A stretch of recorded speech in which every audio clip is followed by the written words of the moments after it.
Welcome back to the Leander Scoop podcast. I am here with local resident Andrew Brodsky, and he is actually like a local celebrity here in Leander. He is the author of the book Ping, the Secrets of Successful Virtual Communication, which is getting a lot of attention right now. I'll let him mention it, but it is doing extremely well for good reason. So, Andrew, happy to have you here. Why don't you give a little introduction about yourself and the book that you've written and your background as a UT professor, and let everybody know. Great. So thanks for having me on the show. So I've been here in Jonestown, so like the kind of corner there of Leander, Mm. for now about 5 years, and it's been awesome living here. But in terms of me professionally, I'm a professor, management professor at UT Austin. Before I came to the Austin area, did my PhD at Harvard Business School. I also have my own consulting firm that focuses on my area of research expertise, so communication, remote work, all that stuff, called Ping Group, which also relates to my new book, Ping, The Secrets of Successful Virtual Communication, which has been really exciting for me. It's been covered in the New York Times now, Financial Times, Bloomberg. So it's been getting a lot of good attention, which is always fun as an author. But the book itself, it basically takes the perspective that there's been lots of arguments about whether remote work is good, whether remote work is bad. And my view is that all those people are missing the big question or the big point, in that it doesn't matter whether you work from home, the office, anywhere in between. We're now all virtual communicators. Even in the office, if you're sitting 2 feet away from someone, we're now usually sending instant messages or Slack messages. And that's not necessarily a bad thing, because it used to be you have to interrupt anyone anytime you have a question. Now they can respond to those messages as they see fit. But just the idea here is it doesn't matter what you're doing. You could be a plumber and you're communicating with customers via text. We're just all using these tools. So understanding the research behind how to use them better seemed like something that'd be really valuable for me to share currently. Yeah, no, that's so true, and I think that that's a great point because that it's especially taking off right now. Talking about is it work from home? Is it not? I know the CEO of Chase got into some hot water for some things he just said, and like you said, it's not a yes or no, right? It's not like, oh, this is obviously better, this is obviously worse. It's how do you do it, and I think that's what makes your book and what you're teaching super important, right? So, are there any, like, just to start off, quick, tips or ideas or maybe things that people wouldn't think about on how this impacts them that would be valuable for our listeners in the Leander area? Yeah. So for me, whenever I read like an improvement book or business book, I always like when there's a good framework behind it, because there's usually like so many recommendations and they're hard to remember. So in this book I made for the Ping book, I made the Ping framework. So it's P for perspective taking, I for initiative, N for nonverbal, G for goals. So P for perspective taking centers on the research showing that when we interact virtually, we tend to become a lot more self-focused, because rather than staring at a person standing in front of us, we're now just looking at the text on our smartphone or a laptop screen. And even during video calls, we're looking at a small square of the person we're interacting with, as opposed to a full human being. And this is what creates so many of the misinterpretations that we have virtually, because we're focused on how we interpret things as opposed to how the other person might receive that. I is initiative, and that's about taking the effort to add back in whatever might be missing in a given mode of communication. So, for instance, in text based communication, research shows that there's often less small talk. And the thing is, small talk, yeah, it can be annoying, productivity sink, but it's actually really useful for building trust, because we trust who we know. If we feel like we know about their family or their weekend or their hobbies, that's what gets us to trust somebody. So thinking about ways to add that kind of stuff back in can be incredibly valuable. N is for nonverbals. So there's so many different nonverbal behaviors that happen virtually. So for emails, typos can relay emotion. Time of day messages sent can relay power. Even on video calls, there's questions about, well, what should my background be? Mm-hmm. Should I be looking at myself, the other person? Should I be looking at my webcam? So understanding the research behind these different cues is vital to making sure that your messages come across as you intend. And then lastly is G for goals. one of the big questions I'm often getting now is, should we have cameras on meetings, cameras off meetings? And I wish I could just say there's one best mode of communication, Mhm. but that would make for a very short book. It really depends on your goals in the situation. So what the evidence shows is that if you're focused on it's a new relationship, you want to build a strong impression, you want to build trust, you're going to want cameras on. But cameras off can be beneficial for saving energy, reducing stress, avoiding that whole Zoom fatigue that everyone talks about. Because when we're on camera, we're so busy staring at ourselves, and that can really create this negative emotion. So if your goal is building trust, showing engagement, cameras on can be good. But if you're an established team or established relationship and you already know each other well, turning that camera off can really save people focus and energy that they can then reallocate to things that are more useful. So basically, that brings together the whole framework. And then throughout the book, I tie each of the recommendations into that framework in hopes that it'll be more memorable and actionable for anyone who reads it. Yeah, no, that's very interesting. You already brought up some things that hadn't even occurred to me, and I do virtual communication all day. I work from home 100% of the time, right? And that's really interesting. What from your perspective, you may have known these things, like especially to me, the staring at yourself when you're on Zoom calls like that had never occurred to me that has a psychological effect.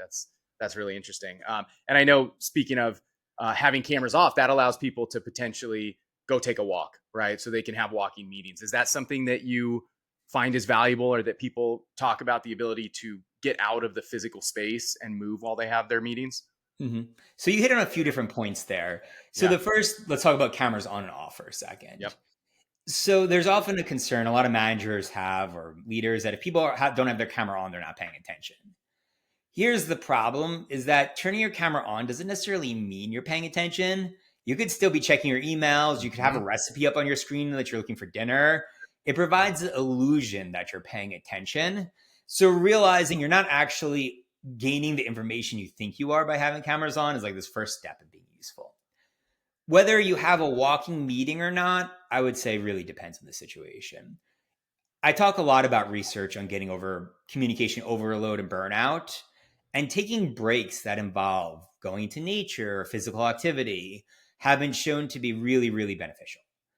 That said, if you're multitasking during a meeting, so like you're walking, which means at least at minimum, you're making sure you're not running into other things, you're looking around to make sure some off leash dog is not chasing you down, like that does take some cognitive attention away. So it really depends on the context. I definitely wouldn't recommend it for all meetings because that causes you to split your attention. But I definitely do recommend making a point of taking those breaks during the day when you can, because it's really key for ensuring that your brain can recover, you can rejuvenate, you come back to work refreshed and more creative. Very interesting. Yeah, no, that's a great advice. What when you're doing research for this book, was there anything that you learned that surprised you? Something that really stood out that was maybe non-obvious? Yeah, a lot of things surprised me. If I had to pick one, it would be the research that I did with Haley Blunden from American University, where we looked at the impact of typos in emails. And in this study, we had three separate findings. So the first one is kind of obvious. Typos in emails make you look less intelligent. The second one was a little less obvious in that typos can actually relay emotion in emails. So what happens is it's kind of like sticking your fist up in the air, where it doesn't show specific emotion, because that can mean you're excited, angry, proud, whatever. But doing so makes you see more of that emotion. So what we found is that typos in angry emails make people seem angrier. Typos in happy emails make people seem happier. And so this is like the first evidence that there are some unintentional cues of emotion in email. And then the third finding was one of the most interesting. We found that in emails where there's emotion, there was a decreased penalty in terms of perceptions of intelligence on the email sender.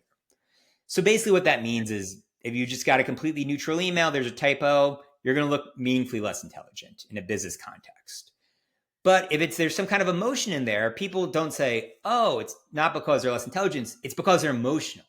That's why there's the typo, which relates to some other research showing some similar effects. So there's some studies that show when you have sent from your iPhone in your email signature, the penalty for typos is less because people say, oh, it's because it's being sent from their iPhone. Or if people know the sender is from a different culture, then grammar errors are penalized less because they assume, oh, English is not their first language. That's why they're the mistakes. And the key takeaway or theory from all of this is that people are often searching for meaning and reasons in these less rich modes of interaction. So, face to face, we can see what's going on. But over text messaging, email, instant messaging, there's so much information missing. So people are just making guesses at it, whether it's intelligence, emotion, they were rushed, they're from a different culture. So one of the best things you can do is helping to fill in those gaps by making the implicit more explicit, by actually saying, hey, I just wanted to get this off to you really quickly. I'm on the go, but I was so excited to hear. I'm going to give you a call later.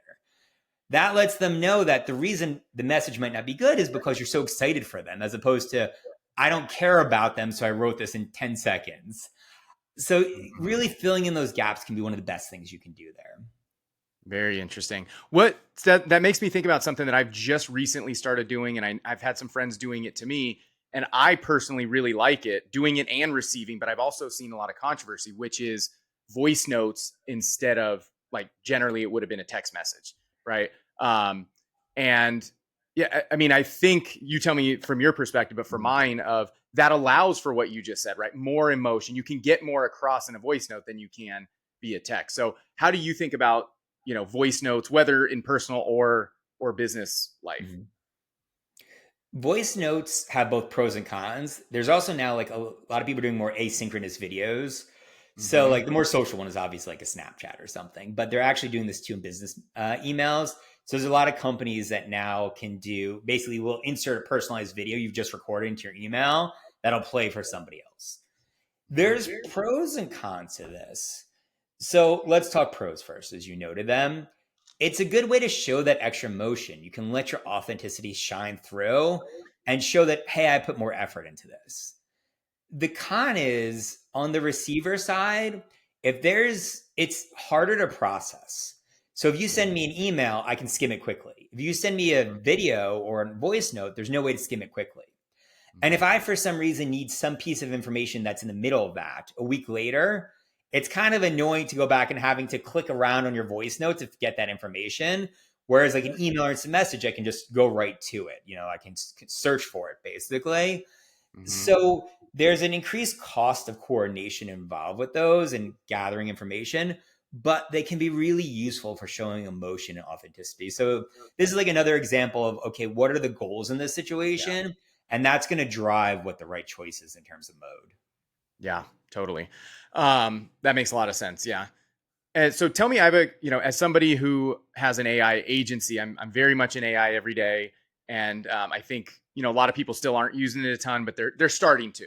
And I think this is going to have a big impact, obviously, in so many ways. But even if we just talk about communication, how do you think about AI in the workplace, specifically in this case of leveraging AI to help you write, but it almost being too good, right? So I do this a lot where my way of writing is not that good, so I'll have ChatGPT write it, and it's great, but it's so great that it's clear I probably didn't do it because it's structured perfectly with bullet points and all that.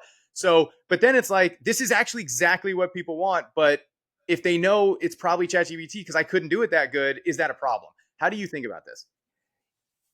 It really depends on what kind of communication we're talking about.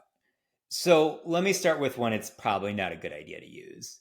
So for important communication where someone really wants to be talking to you particularly, there's a risk of using AI fully to write your message. So the problem is, as you noticed, people sometimes figure it out. Maybe it uses a word you don't normally use. Mm-hmm. Or maybe you and I were talking and you mentioned, yeah, my whole family had a stomach bug last weekend. It was pretty rough. And then I'm just busy in the day, so I have AI write up an email. I copy and paste it, send it off, and it starts with, "I hope you had a great weekend!" exclamation mark. Because the problem is AI doesn't know everything that's in your head. It doesn't know the conversations you had with the person. And so if you don't prompt it as deeply as you need to be, it might be missing something really key. And the issue is, once someone realizes you used AI to communicate with them once, they're going to start questioning every past interaction you've had with them. Have they just been using AI for that, even if you haven't? So even though they won't realize it most of the time, if they realize it once, there's like a pretty big cost there potentially for that in that situation. And then they might be asking, well, why don't I just ask ChatGPT as opposed to talking to this person? Mm-hmm. But there are a ton of great uses for AI in communication, helping you to brainstorm, helping you to edit your communication. And then in the more low stakes or repeated kind of interactions, we're talking about certain customer service type interactions where it's the same conversation over and over again. And AI can nail it much better than potentially minimum wage employee or someone who's like from a completely different country who English is their fourth language. Like in those cases, AI can really improve outcomes as well. So it really depends on the situation, whether it's beneficial or not. Yeah, no, that makes perfect sense. And then how do you think about AI communication in terms of AI voice technology? Um, Again, I'm not sure. This is all so new and so powerful and impressive. Like, how are people going to use it? There's so many options, and we don't really know. But one thing that does feel likely to me is corporations using it to answer their phones, Mm-hmm. and in some cases not just answer to be a better routing system, but to actually try to solve problems. And so how should companies be thinking about that? How should people be thinking about dealing with AIs? Any thoughts on the fact that we're going to be talking to AIs verbally a lot Mm-hmm. more in the near future? Yeah, so clearly that's definitely going to happen because, AI, at least as it currently stands, is not as good as the absolute best people, but in many cases, it's better than the worst people who are performing at their Mhm. jobs. So you can at least ensure that you don't have some of those really bad customer experiences. And oftentimes, for the agent who's helping them, it's like no fault of their own. Like, the company's not paying enough, so they're recruiting people who don't have as much experience, or the person's burnt out because they're having to take a million calls a day. Like you can't blame anyone for like not being super excited to answer the phone in those situations. Mhm. So AI just never gets tired, doesn't get angry. So in some situations it can be good, but there's also other situations where people are really going to want to talk to a human being. So the two recommendations I would generally have companies approaching this is one, identify, is this a situation where people really want to talk to a human being, or is it one where they just want to get an answer as quickly as possible? And with AI, there's no longer that 30-minute hold time. You get right to it. Mhm. So there are those trade offs. And then the other thing is, ideally, there's a way to route people to still be able to talk to a person at some point. Because as it currently stands with the current iteration of AI, there are just certain situations it can't solve correctly yet. And it's similar when you're on one of those call routing things where it's like, okay, press one to hear more. And then you press two and you keep trying to say agent, agent, agent Mhm. over and over again to get to a human. So making sure that if you are using this, do give people a way to get to a human in cases where the AI is just not doing the trick potentially. Yeah, I think that's spot on, and I think that's where this is going. Is essentially easier things that need to be done. Hey, business, I need to change my address. I moved, right? Like the AI can just handle that. But hey, I'm having a problem with my billing. The system pulled this amount, but then it sent it back here. Why'd you do that? Can you help me reverse? That's just too much, and you don't want to talk to an AI. But just give me to a person who can figure this out quickly. And I think that's where this is going. Exactly. And then there's some situations where you just have a lot of emotion involved. Like, you have an angry customer who, like, something really horrible happened to them. It may not have been your business' fault, but by chance it was involving your business. Like, they're probably going to want to talk to a human being to feel like they're being heard by the Yeah. business. And in some cases, that's less about a resolution and more just about making the customer feel like they're cared for and heard. And that's when the human touch can come in really handy. Yeah, 100%. Absolutely. So tell me a little bit about your consulting practice, because what do you do for that? Who are you helping? Tell me about Yeah. that. Yeah, so Ping Group does a number of things. So it does both training as well as consulting for organizations in this space of improving the way we interact at work. So I work with a lot of different companies from earlier stage startups all the way to Fortune 100 companies, including Dell. I've done some training with Amazon. And basically, what we do in this organization is we build teams for different projects. So let's say an organization is finding that their remote work arrangement, it's just not working as well as they want to, but they don't want to force everyone back to the office. And they're trying to figure out where are gaps in communication? Why are we not getting that cross-team collaboration? How can we ensure that there's a good culture, even though people aren't just sitting in the same room? And in those situations, we do varying things. So some is really deep consulting where we collect data, we analyze it, we come up with recommendations, we implement them and follow them. And then other cases, it's just having just more direct workshops about, okay, here are the best practices. Here's what we can do in those given situations. And I'm finding there's a lot of good interest in this, given how much of the world now is technologically connected. And now that many organizations post COVID have settled on whatever model they're doing, whether it's remote, hybrid, in person, and they're like, okay, we've got this now, but how can we make it better? How can we improve our collaboration, our culture, the employee's experience in those given contexts? Yeah. Yeah, absolutely. Yeah, that's impressive to work for those huge companies because this really matters to them. It makes a huge difference, especially at their scale, right? That's Mm-hmm. impressive. Hey, quick for last thing on the work stuff. Do you have any quick thoughts or ideas, advice for people on Zoom? Maybe just Zoom in general, because I think it's so important. I think a lot of people get things on Zoom wrong. Um, one obvious one potentially being, importance or lack thereof of a background. Mm-hmm. Um, and or camera and angles. Any advice on for people on that? Yeah, so for Zoom, also Microsoft Teams video, WebEx, Mhm. how you appear on camera does matter.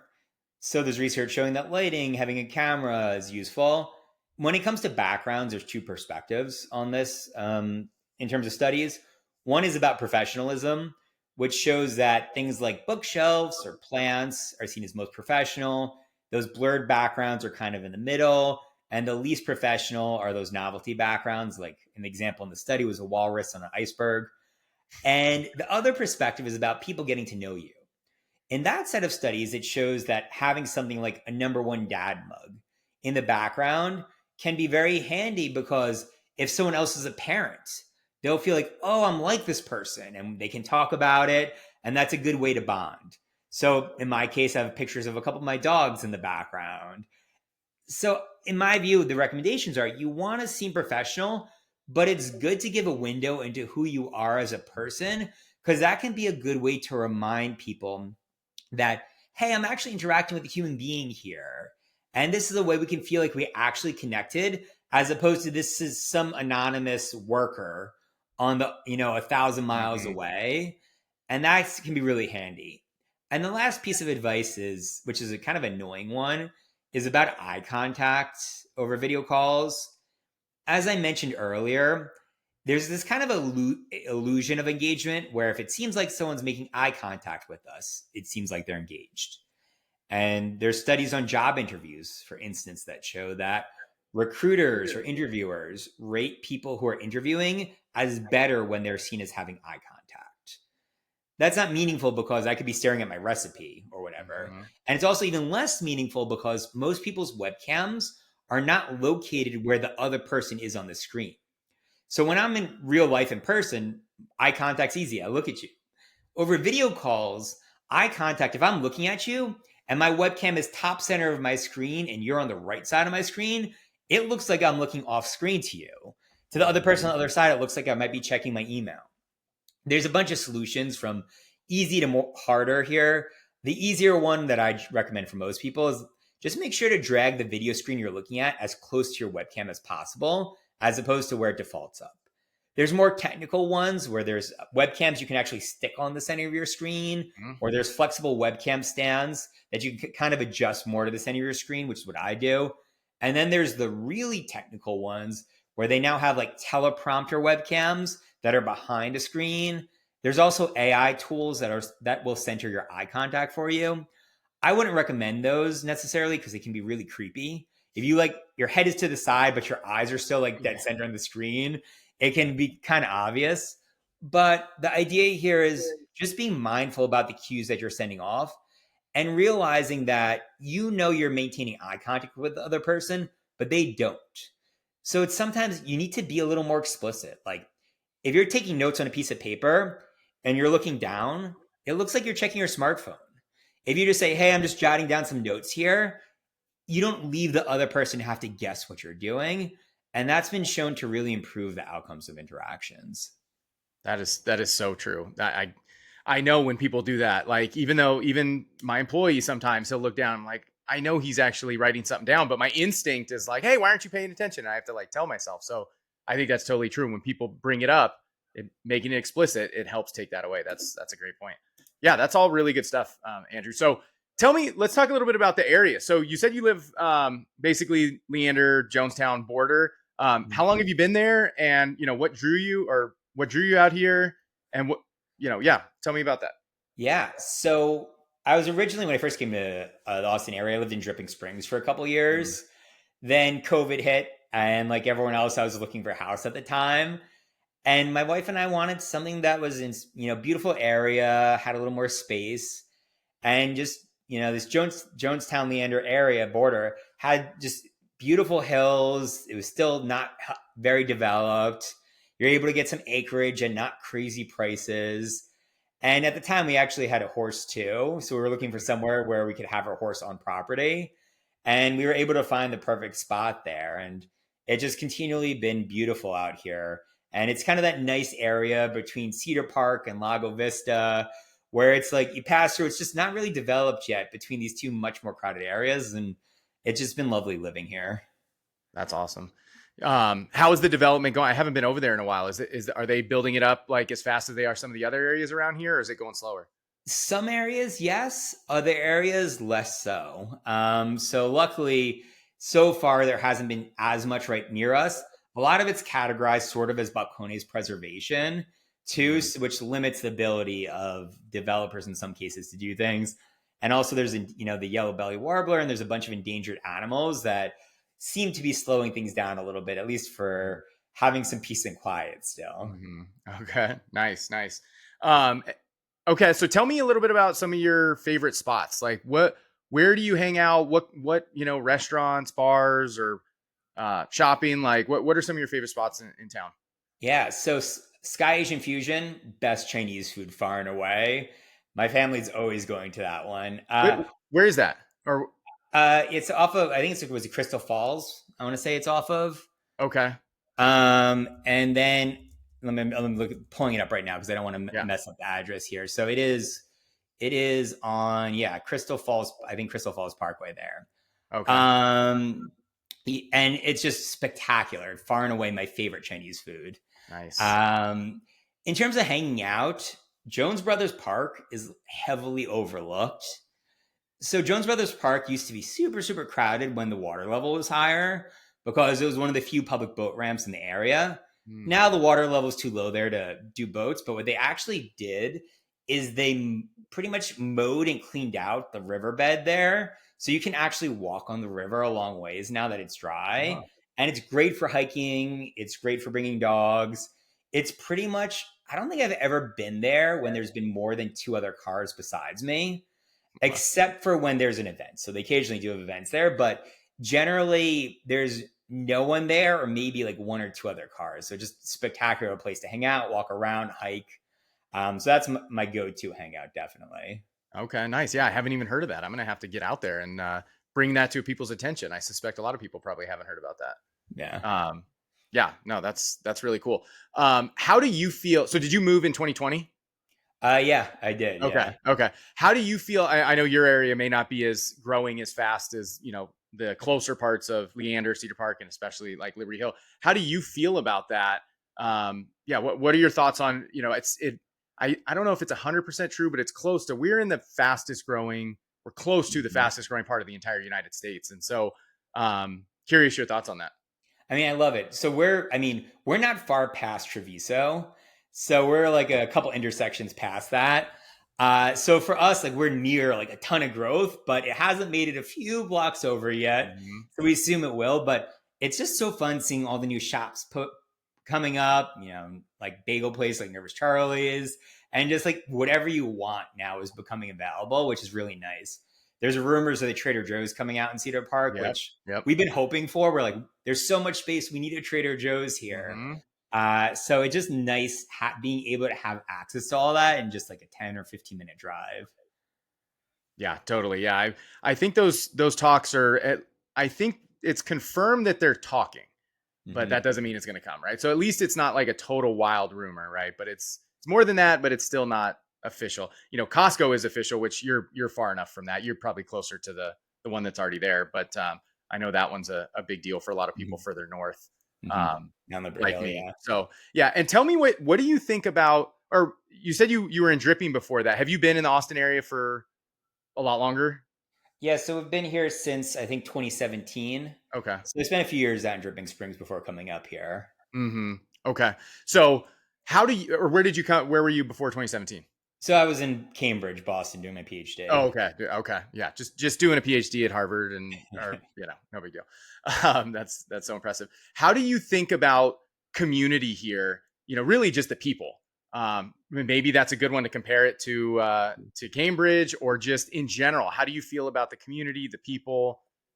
It's just so warm here. Like everyone is so friendly. We have a neighbor who, we moved in, introduced himself, and like we're always texting each other, like, did your power go out? Is your internet down? And everyone is just so kind and nice and warm that it's been great. As well. And I also feel like as opposed to, some other areas of the city, there's a very much kind of live and let live view out here where like everyone can be really different from each other, but we still Mhm. all get along well. And it's been really nice. Yeah. Yeah. That's what we found as well. Just that's why we love it. The people in the community here is just amazing. And I think maybe, I don't know if you see this in any relation to UT, but just this general part of the country seems to be attracting, you know, kind, smart, um, I've got like go-getter type of people, Hmm. right? Whether it's entrepreneurs or just people who truly are wanting to build community, right? Like they're Hmm. probably leaving where they were because they didn't have the community. I mean, that's how we were. Yeah. And people call it Silicon Hills, right? Like that Mhm. instead of Silicon Valley. Mhm. And I mean, so much talent is definitely being drawn here. And I can see that, in the university, both in terms of the professors and researchers being recruited, but also the quality of students who are then graduating and staying in the area as well. Yeah, yeah, exactly. Which is not true of a lot of big college towns, right? You go to the college town and then you leave. Here, you don't need to. You're in the place that everybody's coming, right? Yeah. And a lot of people come here because they want to get a foothold in the Austin area, Hmm. which has been great. Yeah. Tell me about like because again, where you are or in the UT area, um, because I think this relates to communication. Do you find that there's a lot of everybody knows that Joe Rogan moved here and he seems it's all Joe, but ignoring him, of course, there are so many people I feel like coming here who are really good. You could just if you step back, I was going to say podcasters, but it's communicators, right? Hmm. These are people who have big online audiences, whether it's YouTube, whether it's Twitter. They may have big email newsletters, and of course, a lot of them have podcasts. Do you find that, and do you have any thoughts on why it seems like so many successful communicators are here?